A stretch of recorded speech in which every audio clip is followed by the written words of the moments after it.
楽に死ねると思うなよ。魂が。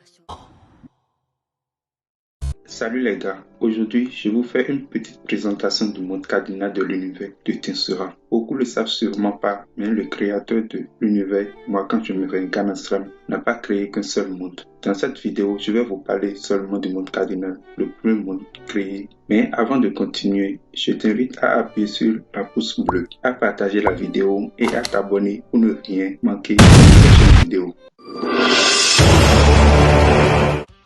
Le monde cardinal ou le monde matériel. Le créateur de l'univers de Tensura a créé une multitude de mondes.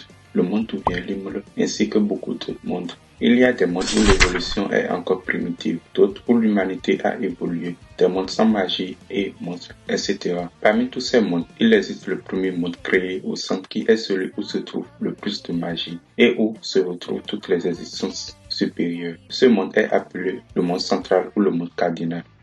Ce monde est surveillé par des observateurs désignés par le créateur pour le maintenir en équilibre, avec chacun son rôle et des artefacts empêchant sa destruction. Les administrateurs sont le démon primordial rouge, qui Crimson, la fée du labyrinthe, la milice, le seigneur démon Daglul et l'ange déchu Dino. Pour les artefacts, on peut citer le labyrinthe construit par la milice, la tour du ciel de Daglul, l'arbre magique de la dynastie de Sarion. Le monde cardinal est un monde matériel alors que la plupart des autres mondes sont immatériels et abritent beaucoup de créatures spirituelles. Sortir et rentrer dans le monde cardinal n'est pas une tâche facile. Seul le monde des démons et celui des esprits possèdent des portes pour entrer dans le monde cardinal. Le monde cardinal comporte 3 grands continents. Le continent magique ou le continent central. Au centre de ce continent réside la grande forêt de Jura créée par le dragon de l'ouragan Veltra, qui est aussi le domaine du seigneur démon Lummel, Tempest. À l'ouest, on a le domaine du seigneur démon Daglul dans le désert avec les ruines de Soma, la ville détruite et infectée par Milim, la destructrice, lors de son combat contre Ki Crimson. À la limite du désert, un peu au nord, on a l'empire de Lubelus, qui est le domaine du seigneur démon Luminas, Valentine et le lieu culte de la Sainte Église de l'Ouest. Dans le centre, on trouve de petits pays créés par les humains comme le monde Famous, le roi de Ingracia et bien d'autres autour de la forêt de Jura. Un peu plus au nord, on a les montagnes de Cana où habitent les dragons et les matères. En bas de ces montagnes se trouve le royaume de Dwarg où résident les nains. Au sud-ouest se trouve l'empire de Sarion, composé de 13 domaines, tous gouvernés par l'empereur Elmesia Sarion. Tout au sud, on trouve le territoire des rois démons Carion, Clément et Flé, tous gouvernés par Milim en plus de son domaine. Et enfin à l'est, l'empire le plus craint par tous, l'empire de l'Est. Sur le continent nord, connu comme l'endroit le plus froid, réside le seigneur démon Crimson et sa horde de puissants démons. Finalement, on a le continent Eldorado, le pays créé artificiellement par le seigneur démon Léon Cromwell, où il réside avec ses subordonnés. Le monde cardinal avant l'arrivée de l'Himmel était un monde chaotique où la raison du plus fort prime. Seule la loi du plus fort était prioritaire. Les monstres et les humains ne cohabitaient pas du tout ensemble. Les monstres étaient un rejet de la société. Pour preuve, on a eu l'attaque de Famous sur la fédération de Jura Tempest. Cette idéologie selon laquelle les monstres sont maléfiques est soutenue par la Sainte Église de l'Est. Les fidèles de cette église croient tous fermement en leur dieu Luminas, elle qui est en réalité le seigneur démon Luminas Valentine.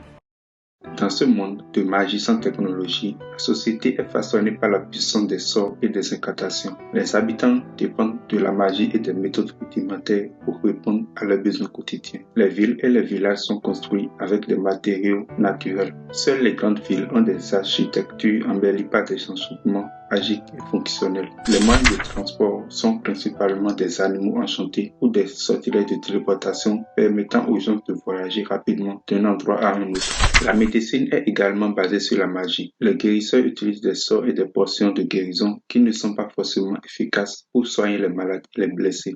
Seule la haute classe parmi la population a accès aux soins les plus efficaces. Et en parlant de créatures, il en existe de différentes espèces. Les monstres de haut rang comme les ogres, les nains, les hommes lézards, les ogres sont tous imprégnés de magie et ils sont assez intelligents pour former des colonies et vivre ensemble. C'est ce qui les différencie des monstres de classe inférieure. Généralement, la majorité vivent dans la grande forêt de Shura, la forêt créée par le dragon de l'ouragan Veldra. À cause de la présence du dragon enfermé dans sa grotte, les conflits étaient presque inexistants entre les espèces intelligentes. Plus un monstre est proche de ressembler à un humain, plus il est puissant. Mais tant qu'il n'obtient pas un loup, il est limité dans son évolution.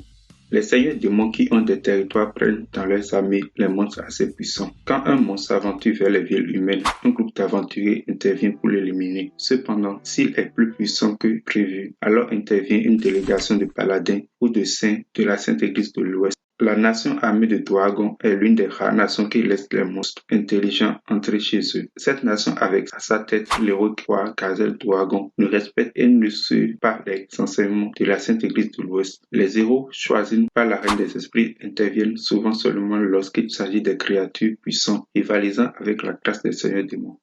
Dans ce monde, la magie est une force omniprésente qui guide, qui façonne tous les aspects de la vie. Les humains vivent la peur au ventre des monstres, des créatures plus puissantes qu'eux, et les monstres se méfient des humains. Mais grâce à l'arrivée de l'émule et de son rêve de faire de ce monde un endroit où il fera bon vivre, beaucoup de choses ont changé. Alors les gars, voilà en gros ce qu'il faut savoir du premier monde créé. Le monde cardinal est celui le plus aimé par son créateur. N'oublie pas de laisser tes impressions en commentaire et dis-moi aussi les thèmes de l'univers. Moi quand je me réincarne en Slam, que tu veux que j'aborde prochainement. À bientôt.